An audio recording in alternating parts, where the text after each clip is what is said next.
Hi there, my name is Connor Newton. I'm from Little Rock, Arkansas. I was born here, raised here. I went to Hendrix College, just 40 minutes north of Little Rock. I graduated in 2016 with a degree in English Film Studies. So I didn't do any video production or that side of film. I was research, journalism, writing papers about the impact of films. I'm 24. Currently, I'm working at the Root Cafe in Little Rock, Arkansas, which is a wonderful place. A little organic farm-to-table restaurant. And if you're ever in town, you should definitely eat there. And there, I work in the front of house, back of house, make sandwiches, wash dishes. I did a little managing on Sundays about a year ago. So a little jack of all trades stuff. I heard about the job through George Vena, as you know. Great guy. We've known each other since elementary school and have kept in touch throughout our various travels. And I'm excited at potentially the opportunity to be working with him and be in close quarters with him because I haven't had that opportunity in a very long time. Working at the Root, my hours as far as starting and ending are very flexible. So I could be in Alaska June 1st, whenever you need me, I could be there. I can stay as late as you'd like as well. So I do have experience working with high-end customers. 5 years ago, I worked at a summer camp in Maine near Augusta called Camp Laurel, and it's marketed as the second most expensive summer camp in the U.S. Kids were paying to start $12,000 to be there for the 8 weeks. It was a sleepaway camp, and I was a counselor along with 3 other people my age, 20, who were watching over 13 8 to 9-year-olds it was their first time at summer camp, at the sleepaway camp. And there's a lot of drama with that, a lot of homesickness, a lot of emotions to get through, a lot of wealth gap there. A lot of these kids' parents were millionaires and stuff, and it was very apparent from day one, their attitudes.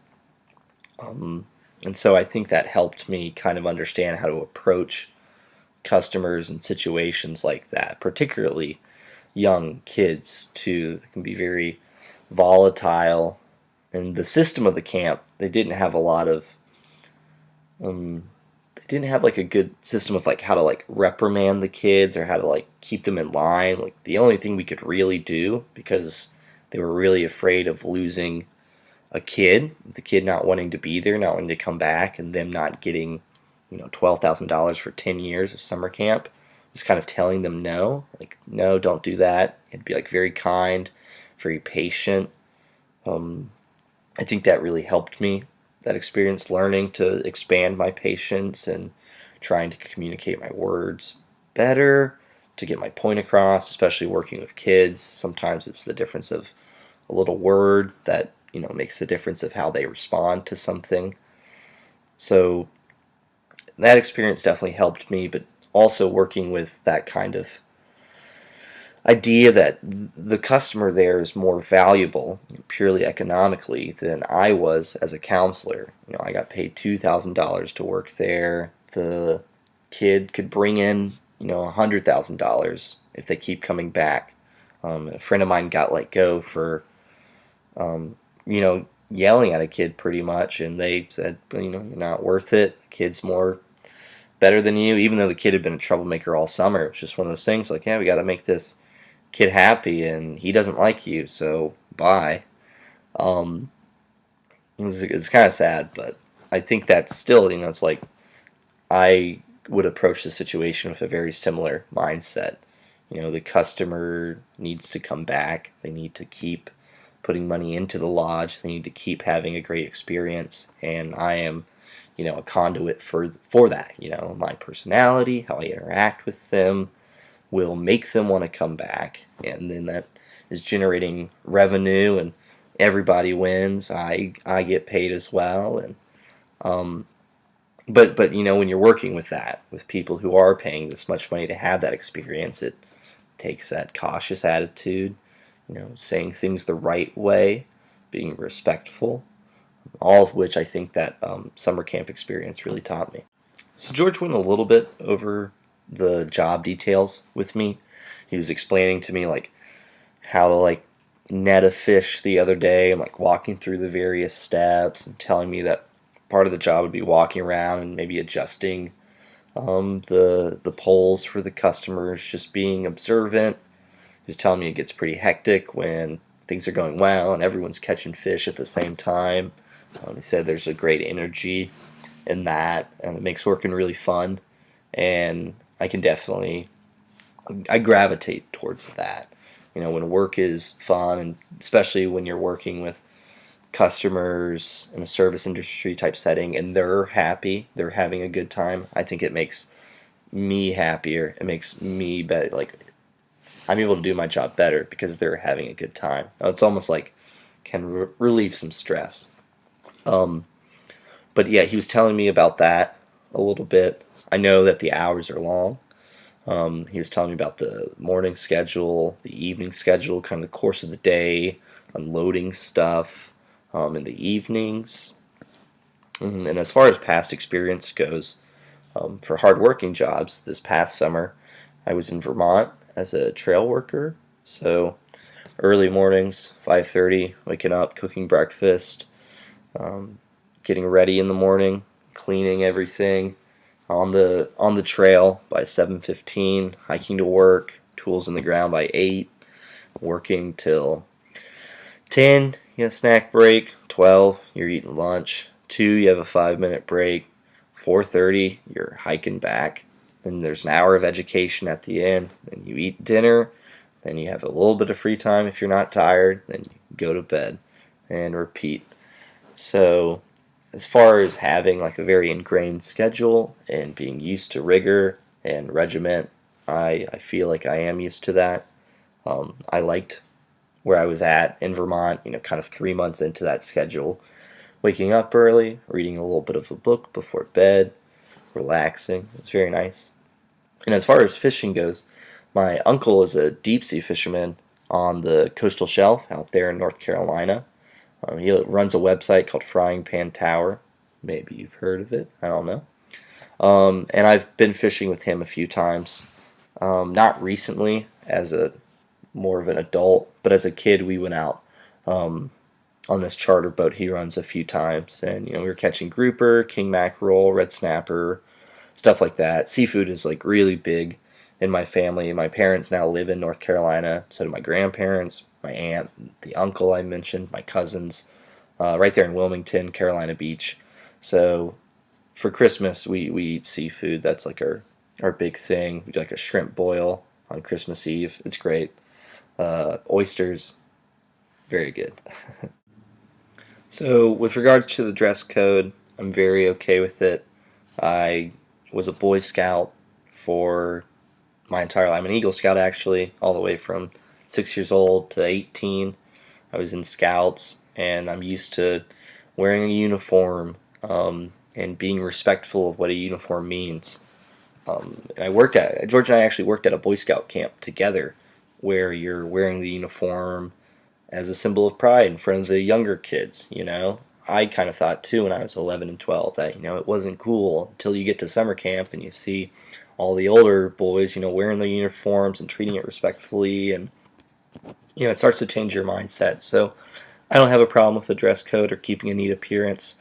I don't think I look very neat right now, but I think that's just because I'm hoping to look neat in the future. So it's just now's an opportunity for me to have long hair and a little mustache, but I'm very okay with, if I get the job, having short hair, clean shaven. All that's very okay with me. So I'll kind of get two birds with one stone here. Question 9 and 10.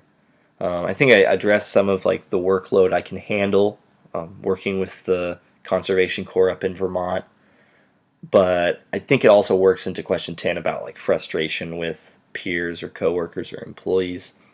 I really thought that it would be the physical side of working in Vermont and trail building that would really get to me. Like, could I do the work physically? We digging holes every day, breaking rocks, moving rocks, setting rocks, building staircases, cutting brush constantly. Um, I really thought that would be like the main challenge for me, but really it was kind of like emotional relationships with the people I was with. It was me not kind of being aware that it was like 8 months with these people out in the woods, or no, 4 months out in the woods with the same 8 people is a very long time. And dynamics form, relationships get closer. You start to learn more things about people. You start to kind of understand that maybe I don't like this person, and that gets really difficult. And so there was an emotional toll to being out there after a while because you're kind of just thrown together in the situation. You kind of expected to work together as a community, to cook dinner for each other, to do chores for each other, to provide for each other, to be emotionally supportive for each other if you need it. There's no cell service, there's no close friends around. I kind of had to develop new ways to cope with stuff through that experience. And part of that was it being difficult emotional because there was like moments of tension with my peers there, not getting along, not seeing eye to eye about certain things.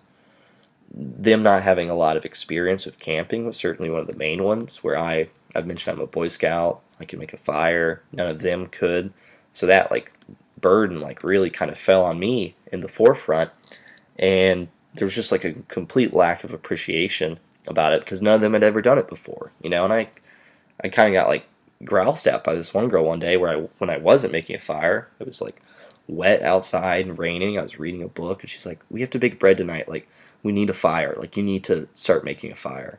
I was like, I can't describe how this like makes me feel. This is like just frustrating and upsetting. We talked about it later. It's like you've never made a fire before, so you don't know how hard it is. Like you're kind of just like speaking out of your butt when it comes to that, and like asking me to do something like that isn't your job. You're not the leader. It's like you could have gone about it in a completely different way.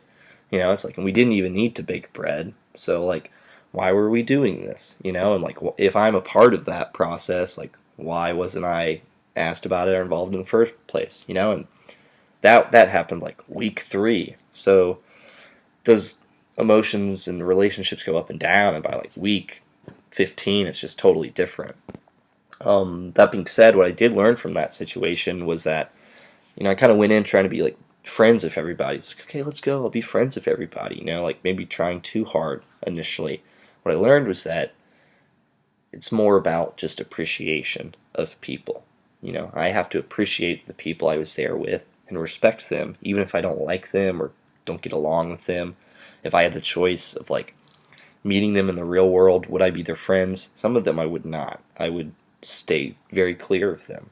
But I have to understand that I need to respect them and appreciate them, and that because I was in that situation with them, because they made me upset, because they made me frustrated, I got to learn more about myself and reflect upon like what makes me upset, what makes me frustrated. Is it really this person? Is it actually me?